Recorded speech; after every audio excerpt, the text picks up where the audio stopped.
வணக்கம். நீங்கள் இணைந்திருப்பது சமூகத்தின் இன்றைய பிரதான செய்திகளுடன். செய்திகளுக்காக உங்களுடன் இணைந்து கொள்ளும் நான் ரவிச்சந்திரன் ஜோன் வெஸ்லி.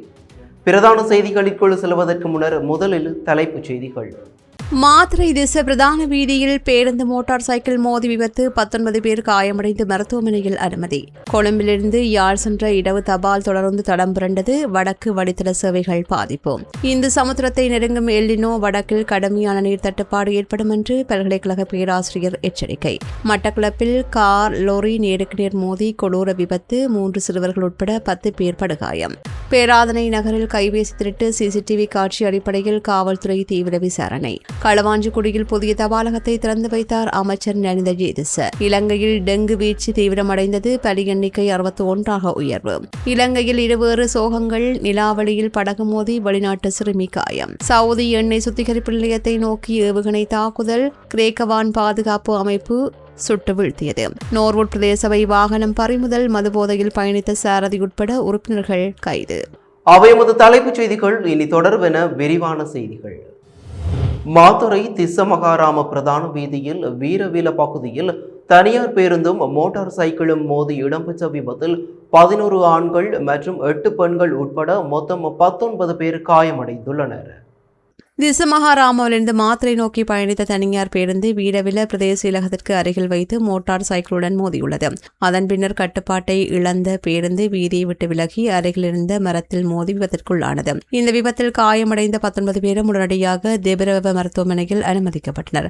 அவர்களில் தீவிர சிகிச்சை தேவைப்பட்ட 4 மேலதிக சிகிச்சைக்காக அம்பாந்தோட்டை பொது மருத்துவமனைக்கு மாற்றப்பட்டார்கள். சம்பவம் தொடர்பாக வீரவில காவல்துறையினர் மேலதிக விசாரணைகளை மேற்கொண்டு வருகின்றனர். பாரிஸ் வாழ் மக்களே, உங்களின் பேராதரவை பெற்ற கல்யாணி மற்றும் அன்னபூரணி தயாரிப்புகள் இப்போது 2 கிளைகளிலும். PT cash and carry La Chapelle, PT super store ஹார்லே கோனஸ்.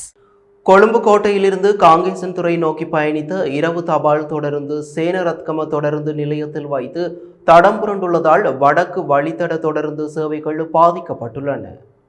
நேற்றிரவு இடம்பெற்ற சம்பவத்தில் தொடரூந்தின் பல பெட்டிகள் தண்டவாளத்தை விட்டு விலகி விபத்திற்குள்ளானதாக தொடரூந்து திணைக்களம் உறுதிப்படுத்தியுள்ளது. சம்பவத்தை அடுத்து காங்கேசன்துறையிலிருந்து கொழும்பு கோட்டை நோக்கி பயணிக்கின்ற இரவு தபால் தொடரூந்து மறு அறிவித்தல் வரையில் அனுராதபுரம் வரை மட்டும் இயக்கப்படும் என்று அறிவிக்கப்பட்டது. தடம் புரண்ட தொடரூந்தை மீண்டும் தண்டவாளத்தில் ஏற்றுகின்ற பணிகளுக்காக மாற்று தொடரூந்து சம்பவ இடத்திற்கு அனுப்பப்பட்டுள்ளதுடன் சீரமைப்பு பணிகள் உடனடியாக ஆரம்பிக்கப்பட்டுள்ளன. மீட்புப் பணிகள் நிறைவடையும் வரையில் வடக்கு வழித்தடத்தில் பயணிக்கின்ற பயணிகள் தாமதங்கள் சேவைகள் மாற்றங்களையும் எதிர்பார்க்குமாறு தொடர்ந்து திணைக்களம் கேட்டுக் கொண்டுள்ளது.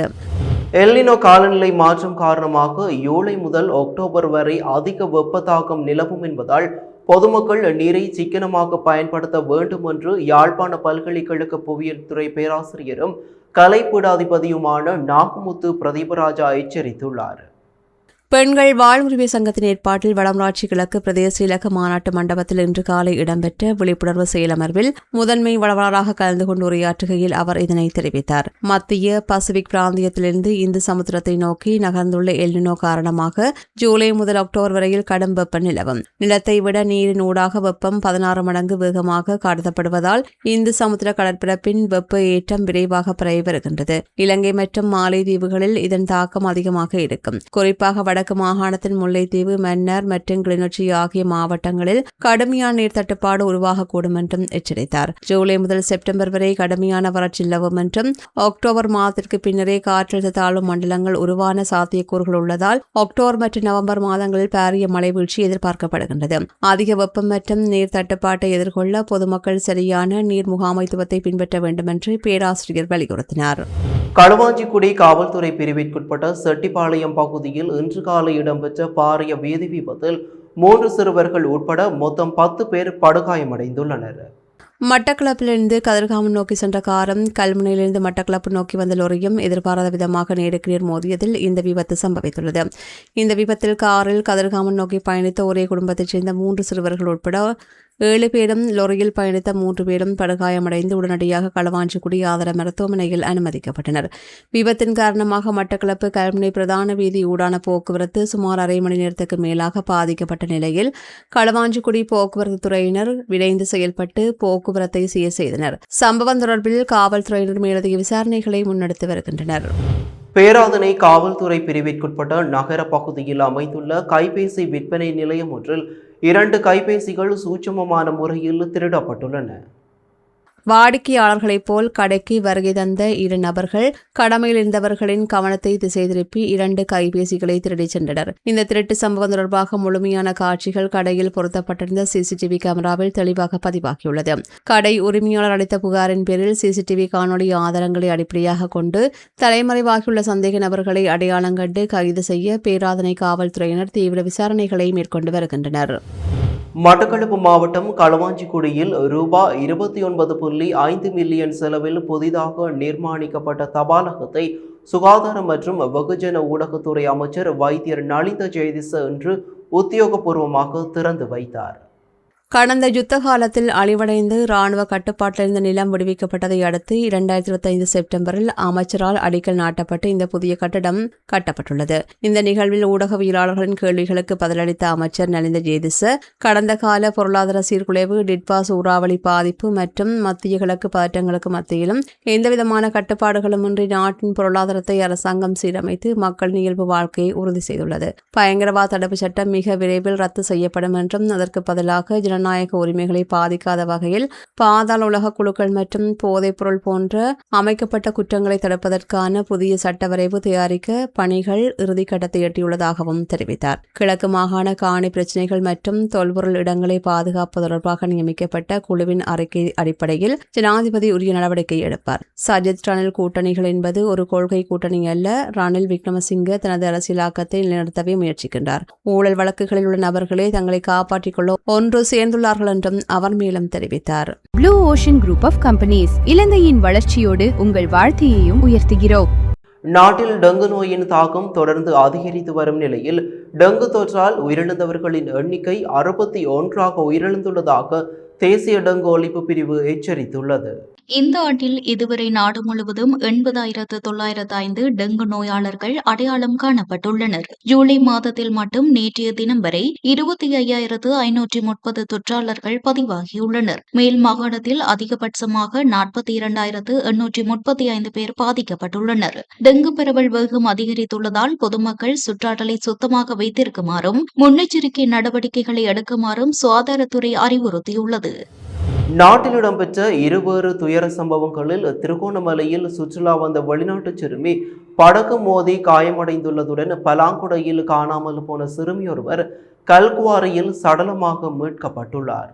திருகோணமலை நிலாவளி புறாத்தீவு அருகிலுள்ள கடற்பகுதியில் நேற்று காலையில் இத்தாலி நாட்டைச் சேர்ந்த ஒரே குடும்பத்தைச் சேர்ந்த தாய், தந்தை மற்றும் 11 வயது மகள் ஆகியோர் மூழ்கி நீந்தும் சாதனங்களை அணிந்து பவளப்பாறைகளையும் மீன்களையும் பார்வையிட்டுக் கொண்டிருந்தனர். அப்போது அப்பகுதியில் வேறு சுற்றுலா பயணிகளை ஏற்றிச் சென்ற டிங்கி படகொன்று எதிர்பாராத விதமாக சிறுமி மீது மோதியதில் அவர் பலத்த காயமடைந்தார். உடனடியாக செயல்பட்ட திருகோணமலை காவல்துறை உயிர்காப்பு பிரிவு அதிகாரிகள் சிறுமியை மீட்டு நிலாவளி மருத்துவமனையில் அனுமதித்தனர். பின்னர் மேலதிக சிகிச்சைகளுக்காக அவர் திருகோணமலை பொது மருத்துவமனைக்கு மாற்றப்பட்டார். இச்சம்பவம் தொடர்பாக டிங்கி படகின் ஓட்டுநரை காவல்துறையினர் கைது செய்து விசாரணை நடத்தி வருகின்றனர். மற்றொரு சம்பவமாக ரத்தினபுரி மகாவெல்லத்தென கஜுவத்த பகுதியில் உள்ள ஒரு கல்குவாரியில் இருந்து 17 வயது சிறுமியொருவரின் சடலம் கண்டெடுக்கப்பட்டுள்ளது.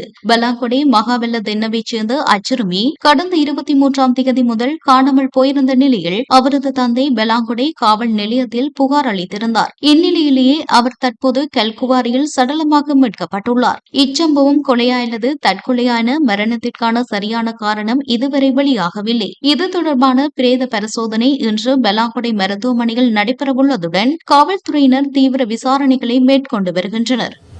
சவுதி அரேபியாவின் யான்பு பகுதியில் அமைந்துள்ள எண்ணெய் சுத்திகரிப்பு நிலையங்களை இலக்கு வைத்து ஏவப்பட்ட 2 பாலஸ்டிக் ஏவுகணைகளை சவுதியில் நிலைநிறுத்தப்பட்டுள்ள கிரேக்க வான் பாதுகாப்பு படை வெற்றிகரமாக இடைமறித்து சுட்டு வீழ்த்தியுள்ளது. சனிக்கிழமையன்று ஏமன் நாட்டிலிருந்து யான்புவில் உள்ள முக்கியமான எரிசக்தி உட்கட்டமைப்புகளை இலக்காக கொண்டு இந்த பாலஸ்டிக் ஏவுகணைகள் ஏவப்பட்டதாக தகவல்கள் தெரிவிக்கின்றன. தாக்குதல் ஆபத்து குறித்து அப்பகுதி மக்களுக்கு எச்சரிக்கை விடுக்கும் வகையில் சவுதி குடிமை பாதுகாப்புத்துறை உடனடியாக அவசரகால எச்சரிக்கையை விடுத்திருந்தது. எனினும் இலக்கை அடையும் முன்பே அந்த ஏவுகணைகள் வான்வெளியிலேயே அளிக்கப்பட்டதாக பாதுகாப்பு வட்டாரங்கள் ராய்டர்ஸ் செய்தி நிறுவனத்திடம் உறுதிப்படுத்தியுள்ளன. சவுதி அரேபியாவின் முக்கியமான எரிசக்தி உட்கட்டமைப்பு உள்கட்டமைப்புகளை பாதுகாக்கும் இருதரப்பு ஒப்பந்தத்தின் கீழ் கடந்த 2021 ஆண்டு முதல் அமெரிக்க தயாரிப்பான பேட்ரியாட் வான் பாதுகாப்பு அமைப்பை கிரீஸ் அரசு சவுதியில் நிலைநிறுத்தியுள்ளது. கிரேக்க ராணுவ பணியாளர்களாலேயே இயக்கப்படும் இந்த அமைப்பு ஏவுகணை தாக்குதலை வெற்றிகரமாக தடுத்தளிப்பது இது இரண்டாவது முறையாகும் என்பது குறிப்பிடத்தக்கது.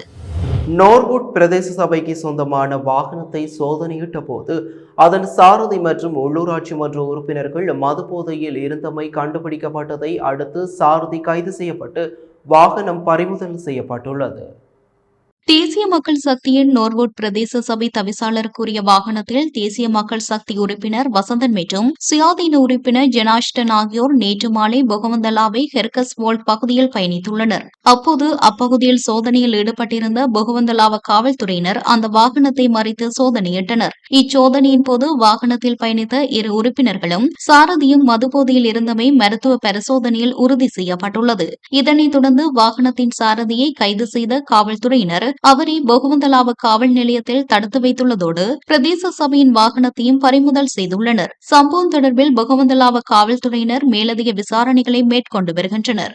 ராயல்டி என்ஜினியரிங் வழங்கும் நவீன அடுக்குமாடி குடியிருப்புகள் இப்போது விற்பனைக்கு. Colombo 6 Wellawatte bus line hall ரோட்டுக்கு மிக அருகாமையில். திருகோணமலை மாவட்டத்தில் கந்தலாய் குளத்தின் கீழ் மேற்கொள்ளப்பட்ட சிறுபோக நெல் அறுவடை பணிகள் தீவிரமடைந்துள்ள நிலையில் யாழ்ப்பாணம் வலிகாமம் கிழக்கு பிரதேச சபையில் கருப்பு யூலை நினைவேந்தல் உணர்வுபூர்வமாக அனுஷ்டிக்கப்பட்டது. திருகோணமலை மாவட்டத்தின் பிரதான நீர்ப்பாசன மூலாதாரமான கந்தலாய் குளத்தின் நீரை பயன்படுத்தி சுமார் 22,000 ஏக்கர் பரப்பளவில் மேற்கொள்ளப்பட்ட சிறுபோக நெற்செய்கையின் அறுவடை பணிகள் தற்போது உத்தியோகபூர்வமாக ஆரம்பமாகியுள்ளன. பரட்டைக்காடு, செட்டிக்காடு, வானில, வட்டகச்சி, நாலாம் வாய்க்கால் மற்றும் தம்புலகாமம் ஆகிய பகுதிகளில் நவீன அறுவடை இயந்திரங்கள் மூலம் நெல் அறுவடை செய்யும் பணிகள் மிக தீவிரமாக நடைபெற்று வருகின்றன.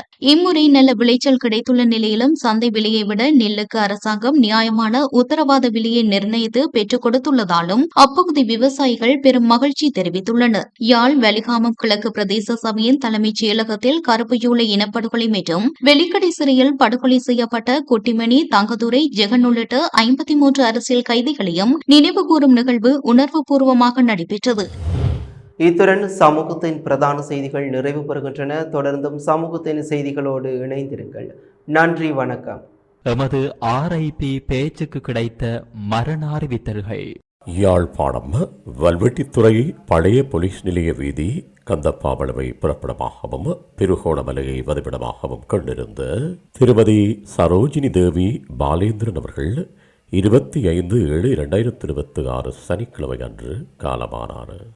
யாழ்ப்பாணம் காரைநகர் கடபூமியை புறப்படமாகவும் வதிவிடமாகவும் கொண்டிருந்த திருமதி நவமணி அம்பிகை பாகன் அவர்கள் 25/7/2026 சனிக்கிழமை அன்று காலமானார்.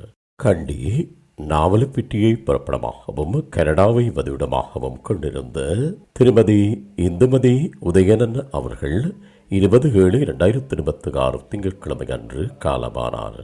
யாழ்ப்பாணம் சுழிபுரம் கிழக்கை புறப்படமாகவும் வதிவிடமாகவும் கொண்டிருந்த திருமதி ஐயாத்துரை குணம் அவர்கள் 24/7/2026 வெள்ளிக்கிழமை அன்று காலமானார்.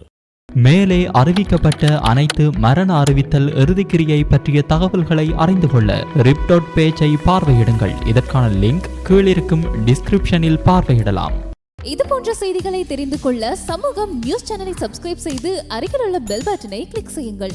மேலும் இது போன்ற செய்திகளை உடனுக்குடன் தெரிந்து கொள்ள சமூகமீடியா.com என்ற இணையதளத்தின் வாயிலாகவும் எங்களுடன் இணைந்திருங்கள்.